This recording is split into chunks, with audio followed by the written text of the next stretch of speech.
Hello, I'm Jim Cuno, president of the J. Paul Getty Trust.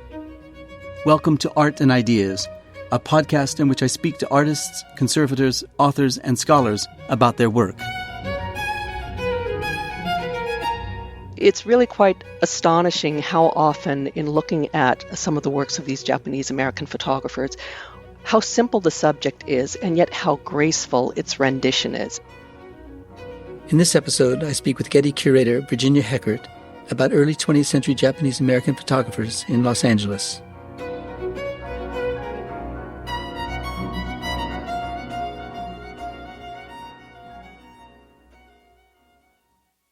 The Getty Museum recently acquired 79 photographs made by Japanese-American photographers, many of them members of the Japanese Camera Pictorialists of California, a photography club in Los Angeles' Little Tokyo neighborhood dating back before World War II.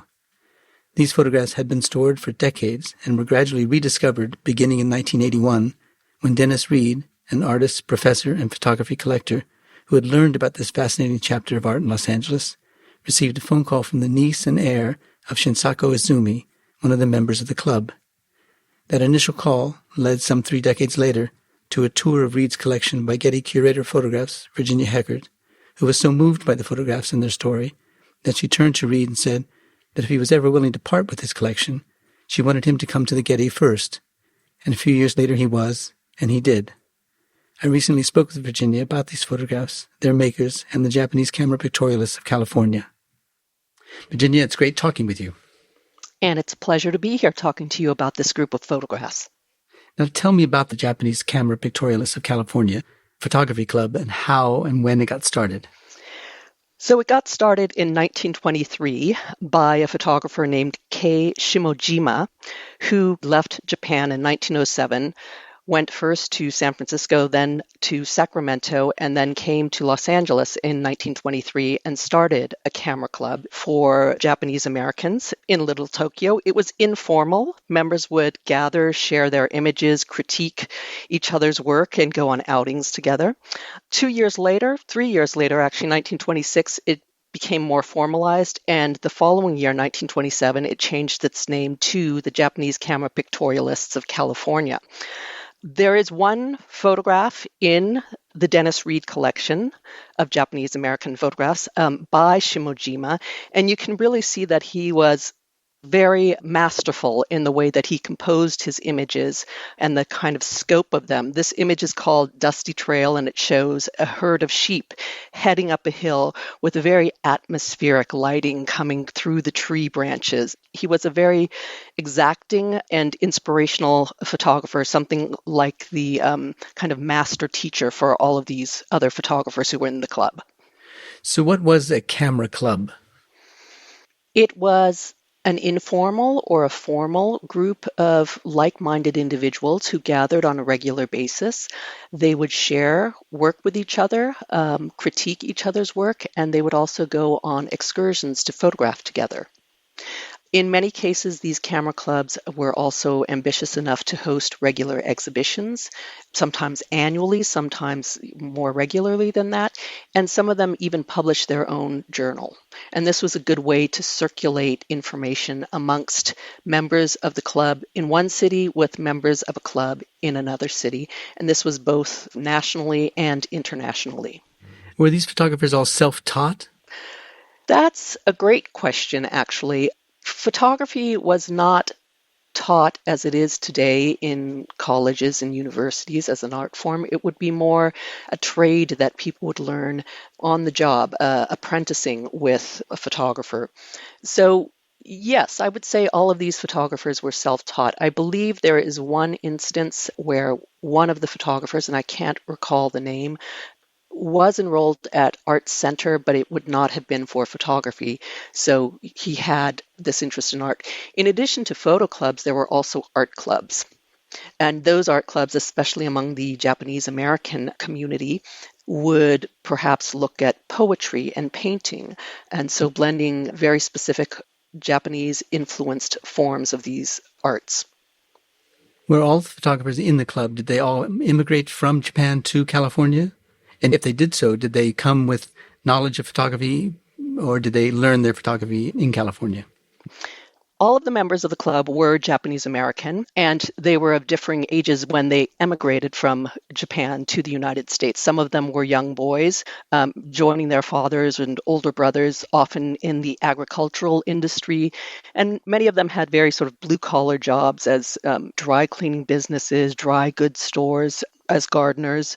So it would be hard to say definitively, or for all of the photographers in this group, whether they had come from Japan with knowledge of photography or whether they picked up that knowledge here, because I think it depends largely on the age at which they came to the United States. And I would imagine that a lot of them, sort of in forming friendships, learned of the possibility of being more dedicated to a form of expression like photography from those who had already made a commitment to it. What was the status of photography in Los Angeles at the time? Well, as we know today, Los Angeles is a fantastic place to be an artist, to make art, and it was no different in the 1920s. There were already a number of very well-established photographers, most of them belonging to camera clubs. A name that everybody will know is Edward Weston. He was one of the founders of a camera club of Los Angeles, I believe it was, and that was a very elite group, but photography was pretty widespread as a form of art in addition to a form of communication. Now, these Japanese American photographers had centered their life and their art in Little Tokyo. Describe Little Tokyo for us, where it is in Los Angeles, how it came to be called Little Tokyo, and what its social and commercial character was like. Historic Little Tokyo is just north of downtown. It's bordered by East First Street on the south and the 101 freeway on the north, and in between North Alameda and Los Angeles streets. People familiar with art institutions like the Japanese American National Museum and the Geffen Contemporary at MoCA, or even Hauser and Wirth Gallery, will have passed through Little Tokyo. Apparently, it got its name from a former sailor, Japanese sailor, who opened a restaurant on East First Street. And this really became a magnet for the male immigrants who were coming from Japan for work opportunities to move to boarding houses on East First Street and begin to populate this area. Around 1900, there were just a few thousand Japanese residents. By 1920, about 20,000, and by 1942, almost double that. And it became a really thriving community with its own religious institutions, civic institutions, schools, and even its own newspaper. For Japanese, it created a sense of community, but for those who were perhaps not Japanese, there was the view that it was a ghetto, that it was overcrowded, that it was dangerous, and not a very safe place to live. Well, you raised the fact that there was a newspaper in the community. What role did the newspaper Rafu Shimpo, LA Japanese Daily News, play in the community's cultural life? Well, Rafu Shimpo was actually the first Japanese American newspaper, started in the United States in 1903, and I believe that it's still published today. One of the eventual members of the Japanese Camera Pictorialists of California became the artistic director of the paper in 1918 or so, and he came up with the idea that it would help drive subscriptions if the newspaper could organize a photo competition, which took place in 1924. It was for amateur photographers, and they even produced a small catalog that published 25 photographs. And this really became an incentive for more people then to join the original version of that Japanese Camera Pictorialists of California Club, and those exhibitions occurred on an annual basis. There was a camera club in Seattle called the Seattle Camera Club. Did it have any relationship to the Los Angeles Club, or was there one in San Francisco also? Yes, there were similar clubs in San Francisco and in Seattle, and they were Japanese American photography clubs. The club in Seattle did not restrict itself to Japanese Americans. In fact, it welcomed non-Japanese members as well as women members. And members would correspond with each other.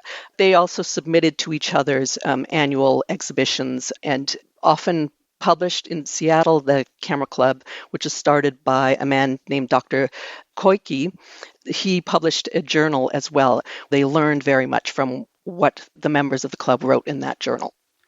Why did they call their club Pictorialism, or why did they include that term in the name of the club? What did it mean then?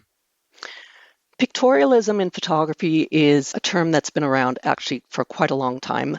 Photography was invented about 1839, or its invention was announced to the world then. It was mostly, gentlemen of leisure with a background in science and art who practiced it. But already by the 1860s or so, there were practitioners who wanted to distinguish themselves from commercial photographers or professionals, so they introduced this idea of a pictorial approach to the medium. This really solidified around 1900, especially not only for certain practitioners to distinguish themselves from commercial photographers, but also from amateur photographers. Kodak was a firm that produced cameras that were very inexpensive. Everybody had a camera. Everybody was a photographer, much like we are all photographers with our cell phones in our pockets now. And so a number of clubs were formed, societies were formed with various names. In England, it was the Linked Ring. In New York, led by Alfred Stieglitz, it was the Photo Secessionists. And their goal was to add intention to their work and an artistic motivation, which was often very evident by certain techniques like soft focus or dramatic lighting, or themes that were typical of painting, for example, nudes, ambitious landscapes. And very important also was the fact that each print would be handcrafted and show the craftsmanship of an artist and not just photography as a mechanical medium. Did the photographers in Los Angeles know of people in New York like Alfred Stieglitz? Yes, I'm quite certain they would have known because there were journals that were circulating, annuals that were circulating. It was very easy to get information, to share information about photography. I gather that this relates to the Japanese aesthetic of mono no aware, which means something like that which stirs cultivated sympathies by touching them with beauty, sadness, and awareness of ephemeral existence. In other words, something like a momentary beauty of vulnerable things. Is this something that's characteristic of pictorialism? Would the same definition be applied to pictorialists in New York or in London or in Germany for that matter? I do think it's more specific to the Japanese American aesthetic. My understanding of the term also has to do with this sense of temporal beauty. And it's really quite astonishing how often, in looking at some of the works of these Japanese American photographers, how simple the subject is, and yet how graceful its rendition is. It may be the curve of a road, or the placement of figures in a landscape, or even in one image by a photographer named Izumi, it's the shadow of a bicycle wheel, where you only see a fraction of the bicycle, which is heading out of the picture. So this idea of fleeting beauty, I think, is something that is unique to the Japanese American aesthetic. I read somewhere in the catalog for another exhibition of the work that there's a Japanese concept of something called wabi, W-A-B-I, a kind of existential emptiness, and the reference is made to raked dry gardens of Zen Buddhist temples. Is that something that you would associate with pictorialism? Again, I would say it's specific to the Japanese American pictorialists because there is this sense of pared down simplicity and austerity to the work. The ripple of a stone being dropped into a body of water, or a singular figure sitting in the landscape. It's a sense of austerity, but not deprivation. You don't feel that there is, for example, in that lone figure, he's not lonely, he's just alone and at peace with himself and with his surroundings. So again, I would say it's very typical of the Japanese Americans, but not in general of pictorialism. Well, there's this extraordinary photograph in the collection by an artist named Kira showing a man seated on a dam, quite deliberately abstract, it seems, and it's called The Thinker.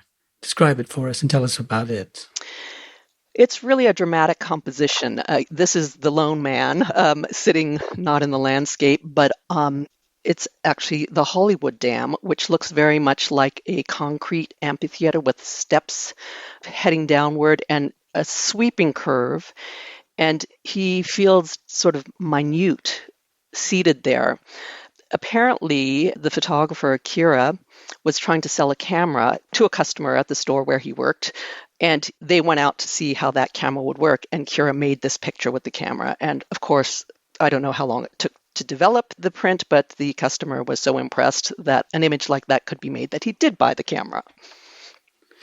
We've been talking so much about natural beauty, but this is man-made beauty because it's a man sitting on a dam. The shadows that ripple up the stairs of the dam suggest a kind of abstraction or the reverse of a ripple in a pond. Yes, and I think this is another characteristic of the Japanese American aesthetic, this tendency to abstract or create semi-abstractions of both natural and man-made objects. We've been focusing on pictorialism, but the period that is covered by the works in this collection is 1919 to 1940. And what you see happening during that time in photography is a movement away from pictorialism towards modernism. And so there's often the introduction of repeated shapes and patterns, more sort of dramatic and hard-edged lines in the images. And I think that's what you are beginning to see here in this image by Kira, is that shift, that move towards a more modernist aesthetic. I guess you could contrast it with Ota's The Ripple of 1933, which would be more conventionally seen as a pictorialist photograph. Yes, but again, what I do find so fascinating is that it's not always so easy or even important to say that's definitely pictorialist and that's definitely modernist. There are works that would be hard to define as one or the other. There are others that are more obviously sort of fall into one category than the other, but I think sometimes that also has to do with the way the prints have been printed. For example, different techniques like bromoil techniques, which give them a richer, browner tone than, for example, an ordinary gelatin silver print. What about the landscape photographs of Hideo Onishi from 1924 to 1926? There is one in the Dennis Reed collection called Sea Breeze, and when you first look at it, you're not entirely sure what you're looking at because there's no horizon. You see waves rippling, but you also see some branches entering into the composition at the top and the bottom.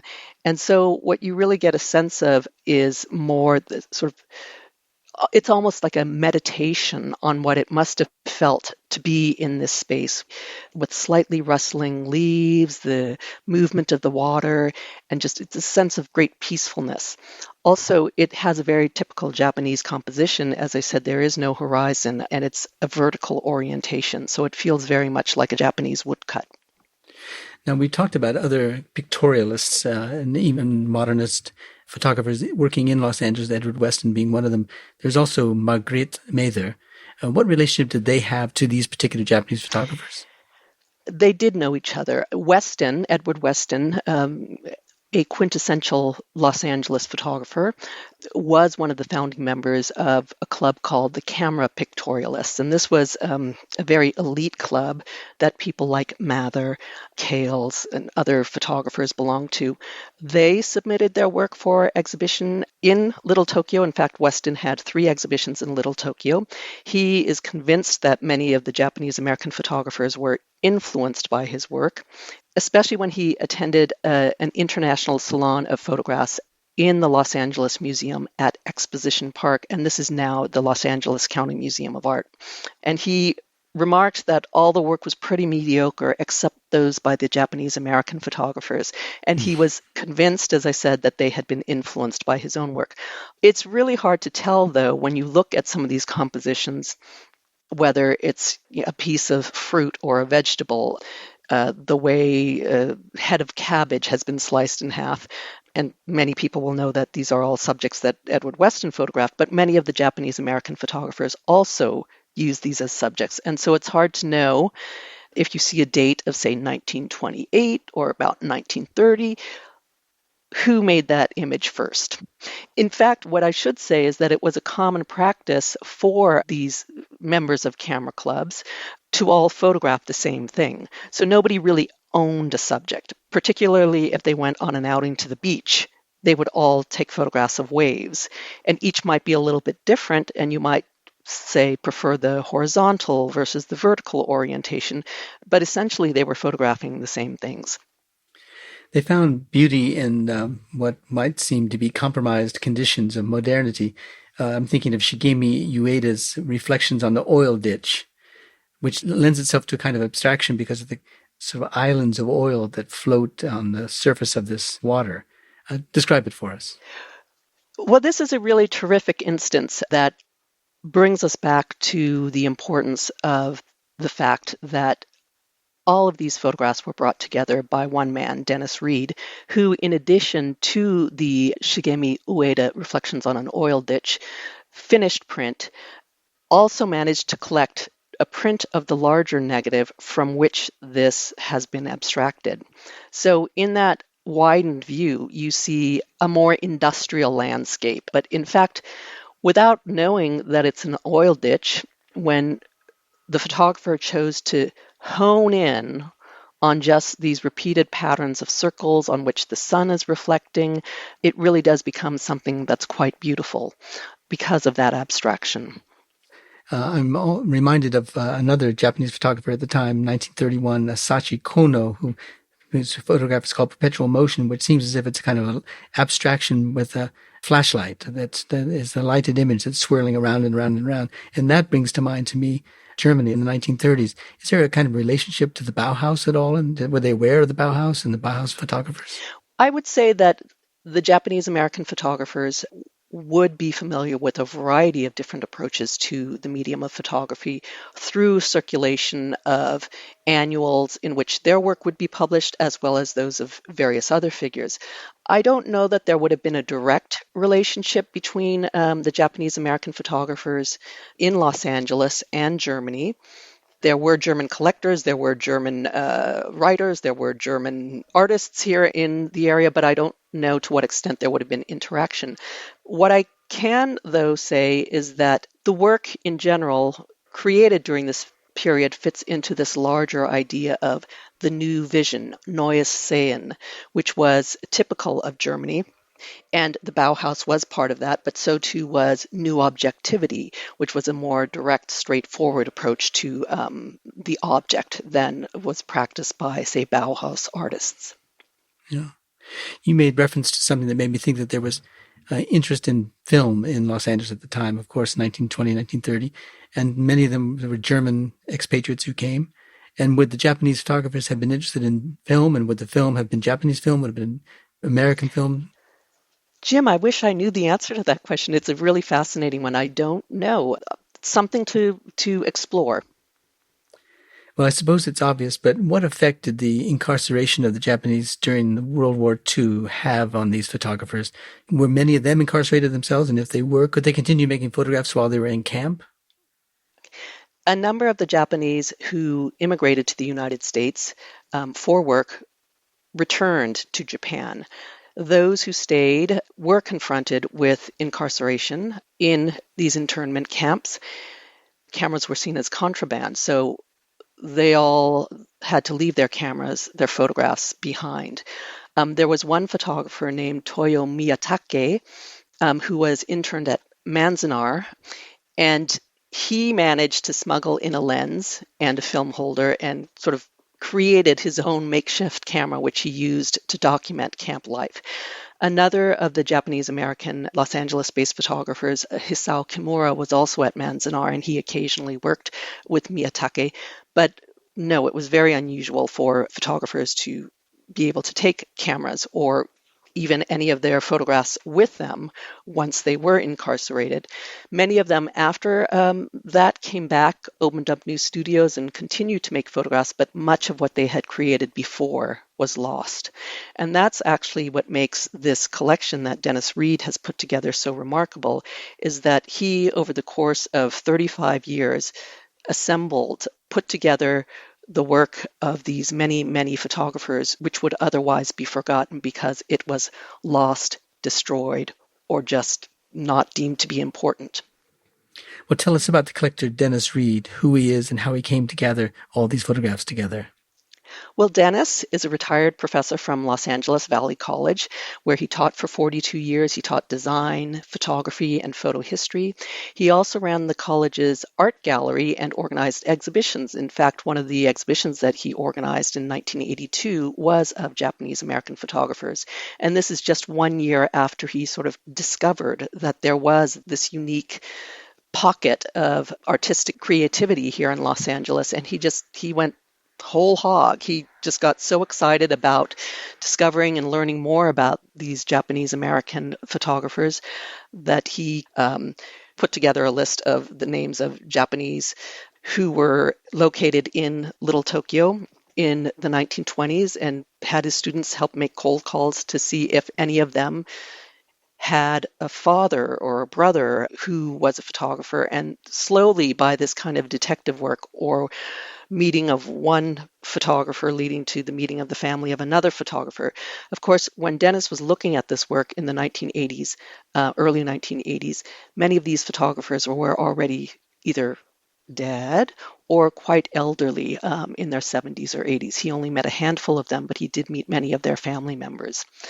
And Dennis has been well known to the Getty Museum. We have a long-standing relationship with him. In 1994, the Getty and the Huntington Library and Art Gallery jointly organized an exhibition called Pictorialism in California, photographs 1900 to 1940.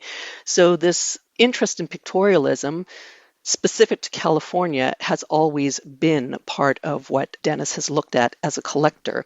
I mentioned that he, taught, but with his great sort of detective work and expertise, he is a respected historian, especially of this material. How was it that Getty came to acquire these photographs from him? I mentioned that Dennis organized an exhibition in 1982 for the art gallery at LA Valley College. Over the years, he's organized 3 or 4 exhibitions based on material that he has both located with the families of photographers and in some cases really rescued by acquiring it from these families. So his knowledge is based both on the materials that he himself collected, but that he's also located at other institutions. He was asked to organize an exhibition for the Japanese American National Museum on this subject of Japanese American photography between 1920 and 1940. That exhibition was called Making Waves, and it took place in 2016. Several of the curators at the Getty went to see the show. I had a personal walkthrough of the exhibition with him, and I just blurted out. I said, Dennis, I know a lot of these photographs are in your collection, and I said, if you're ever wanting to part with that collection, please come to the Getty first. And sure enough, he did. But he wasn't ready to part with the collection for a couple of years. The exhibition was in 2016, and we finalized the acquisition in 2019, so just last year.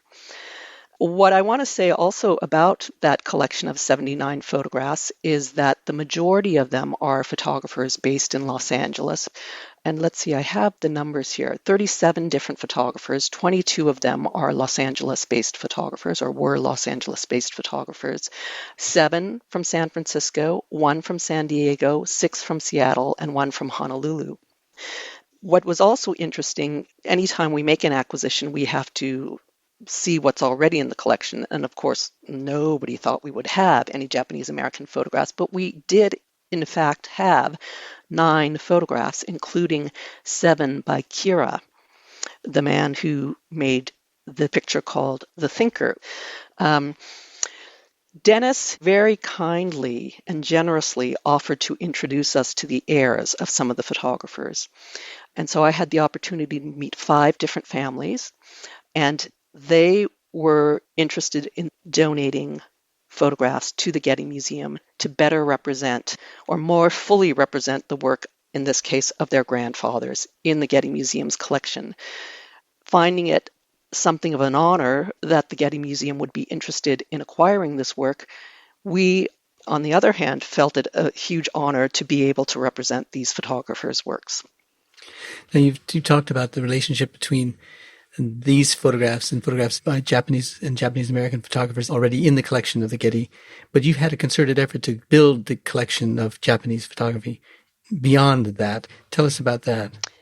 The Getty Museum's Department of Photographs was established in 1984, and the emphasis at that time was the first 100 years of the medium as a largely Western and American art form. Of course, as years went on, we wanted to expand beyond those boundaries. We now collect in the 20th and 21st century. We've collected work from South America, from Africa, and from Asia. The initiative to increase our holdings of Japanese, Chinese, and Korean photography was really begun by Judy Keller, who was the senior curator from about 2010 to 2015. She really built up our holdings of Japanese photography in particular. And in fact, one of the things that I would like to do is to learn more about what the difference is between works made in Japan around this time and works made by Japanese American photographers on the West Coast. It seems to me that there was greater influence of surrealism in Japan on some of those artists, at least in those that are represented in our collection, for example, Kansuke Yamamoto and Osamu Shiihara. These artists have decidedly surrealist influence in their work, which is not the case with the Japanese American works that we acquired through Dennis Reed.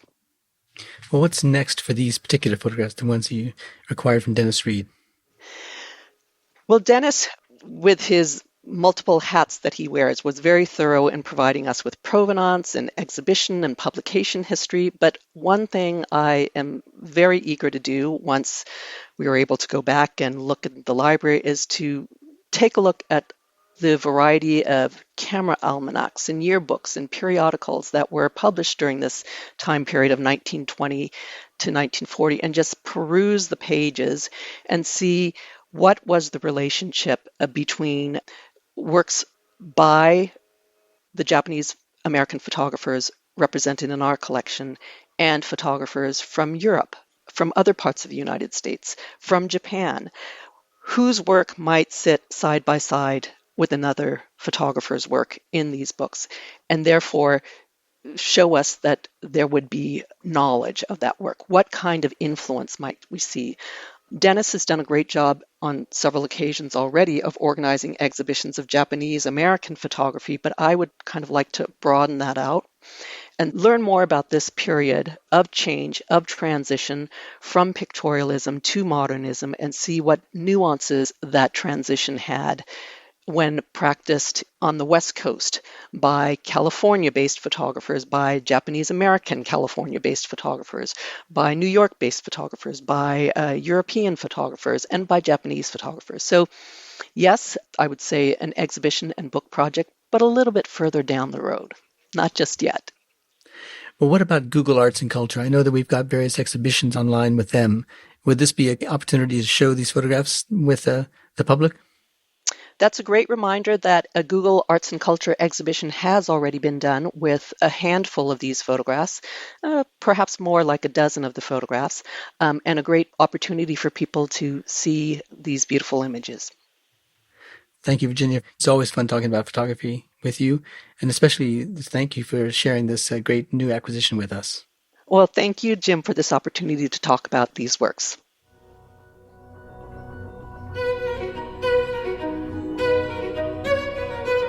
This episode was produced by Zoe Goldman, with audio production by Gideon Brower and mixing by Mike Dodge-Weisskopf.